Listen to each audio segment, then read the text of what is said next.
Assalamualaikum warahmatullahi wabarakatuh. Selamat pagi anak-anak. Kita kali ini akan belajar tentang lembaga sosial ya. Lanjutan dari kemarin, yaitu interaksi sosial dan pengaruhnya. Sekarang kita akan belajar tentang lembaga sosial.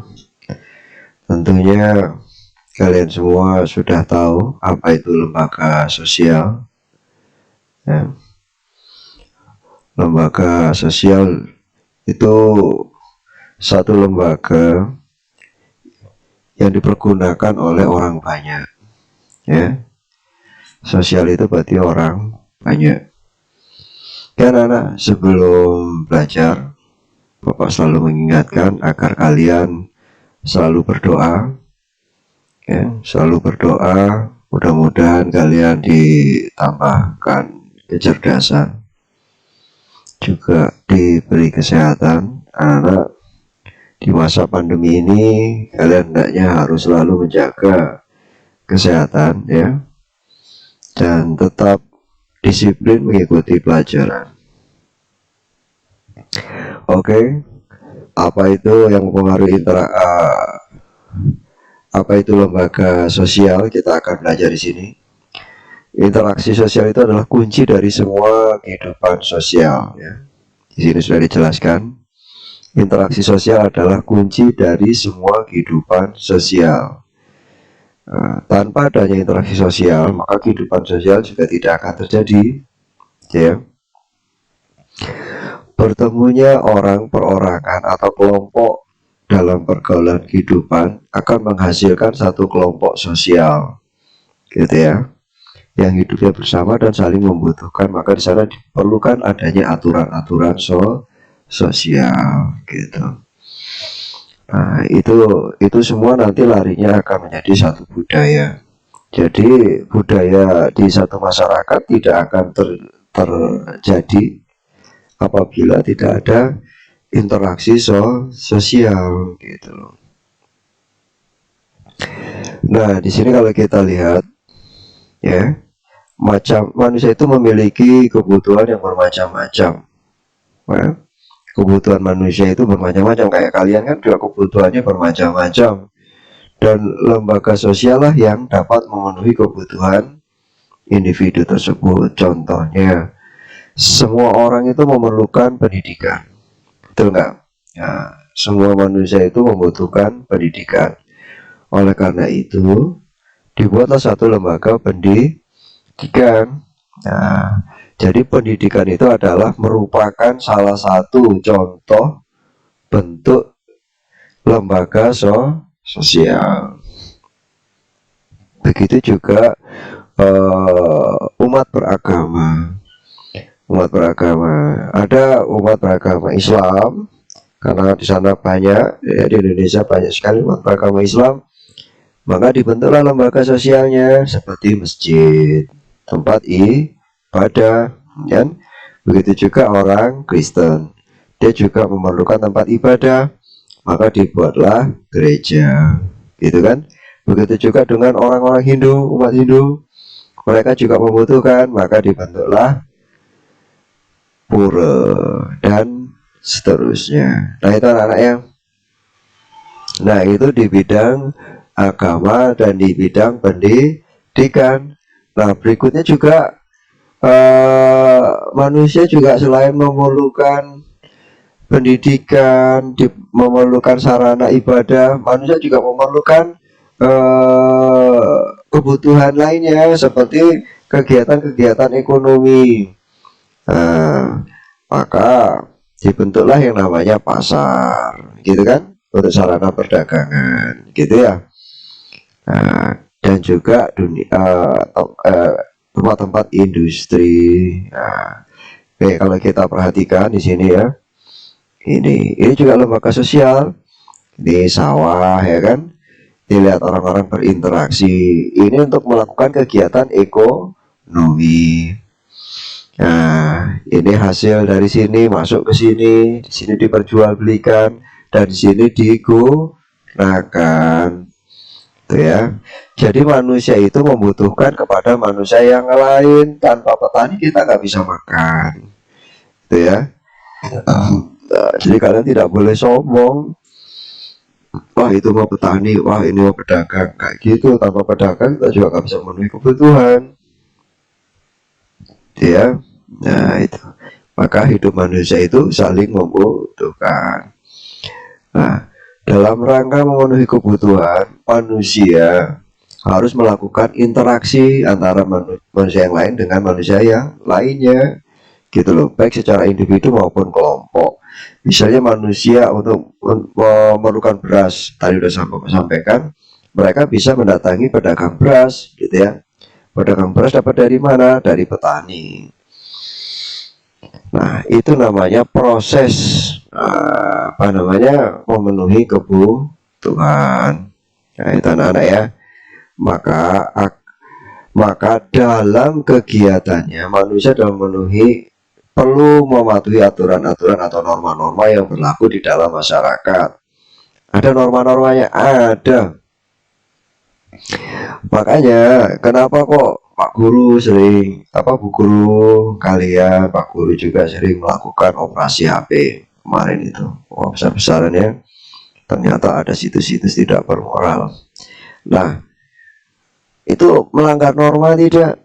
Ya pasti melanggar norma. Norma apa? Norma asusila, gitu ya. Norma asusila. Terus ada lagi, uh, kalian kenapa kok HP-nya diperiksa? Oh ternyata ada pacaran. Kenapa kok pacaran nggak boleh? Itu melanggar norma apa anak-anak? Ya tentunya kalian tahu ya. Nah, kenapa kok tidak boleh mengambil barang milik orang lain? Karena melanggar norma hukum, gitu. Lalu buat apa sih norma-norma ini? Gitu ya. Kan enakan bebas tanpa norma. Betulkah enakan bebas tanpa norma? Oh salah, Nana. Justru norma-norma itu dibuat agar kegiatan interaksi sosial dapat berjalan dengan baik. Coba bayangkan, tanpa adanya norma-norma tadi, manusia hidup bebas tanpa menghargai orang lain. Bagaimana dengan orang yang lemah? Makin tertindas. Ya, dengan adanya norma-norma ini, manusia tidak bisa seenaknya. Karena apa? Manusia itu ya dibatasi oleh manusia yang lain, gitu ya. Ya, hak manusia dibatasi oleh hak manusia yang lain. Nah, tuh. Nah, itu ya. Lembaga manusia membutuhkan lembaga untuk mendorong lembaga pendidikan seperti sekolah, mulai dari taman kanak-kanak sampai perguruan tinggi. Nah, coba bayangkan, apa iya kalau seandainya tidak dibuat satu aturan, wah, aturan dibuat sesuka-sukanya, nanti orang akan yang punya lembaga pendidikan misalnya swasta, order harganya mahal-mahal. Bagaimana dengan yang tidak terjangkau? Maka dibuatlah perguruan atau lembaga pendidikan negeri, gitu. Tapi ternyata tidak juga memenuhi kebutuhan masyarakat ya. Bukti masyarakat masih kesulitan. Ya memang harus begitu, gitu ya. Anak-anak mudah-mudahan nanti ke depan apa namanya lembaga pendidikan ini semakin berkembang, gitu ya. Nah, terus hubungannya di masa pandemi ini gimana? Ya pasti akan terbentuk norma-norma baru. Contohnya apa? Contohnya di dalam berinteraksi kalian harus menggunakan masker. Nah, ini di masa pandemi ya. Kalian tidak bebas seperti dulu berkumpul, sekarang tetap harus menjaga jarak. Harus sering cuci tangan, gitu. Nah, oleh karena itu disebut Masa sekarang ini adalah masa kehidupan baru gitu. Karena anak Bapak rasa sampai di sini saja, tidak panjang-panjang. Bapak akan sampaikan untuk uji coba ya anak-anak ya. Kalian harus paham kenapa Bapak gak bosan-bosan kasih soal. Tapi kan soalnya hanya 1-2, nggak banyak. Tujuannya adalah untuk mengetahui kalian paham atau tidak, gitu ya. Sehingga kalian jangan sakit hati, jangan apa gitu ya. Jangan, karena Bapak juga harus mengetahui sampai di mana kalian menyerap materi yang Bapak sampaikan. Oke, silakan kalian catat. Nomor 1. Apakah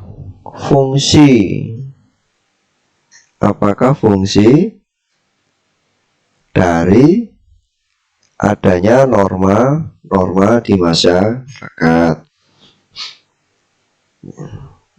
Sekali lagi, nomor 1. Apakah fungsi norma-norma di dalam masyarakat? Nomor 2.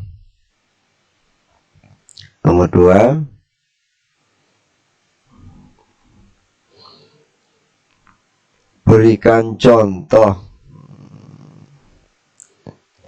interaksi sosial di masa pandemi atau new normal atau kehidupan baru. Oke, Bapak rasa kalian cukup paham. 2 soal saja. Tulisannya yang bagus ya anak-anak ya. Pada waktu kalian mencatat ini ya, karena cepat-cepat jadi tulisan jelek. Tapi nanti disalin yang bagus baru dikirim. Jangan tulisan jelek dikirim, Pak Guru nggak bisa baca. Nanti Pak Guru nggak menilai. Kalian juga yang rugi ya. Oke, Bapak rasa itu saja. Anak-anak tetap semangat belajar, tetap mengikuti protokol kesehatan. Bapak rasa cukup. Wassalamualaikum warahmatullahi wabarakatuh.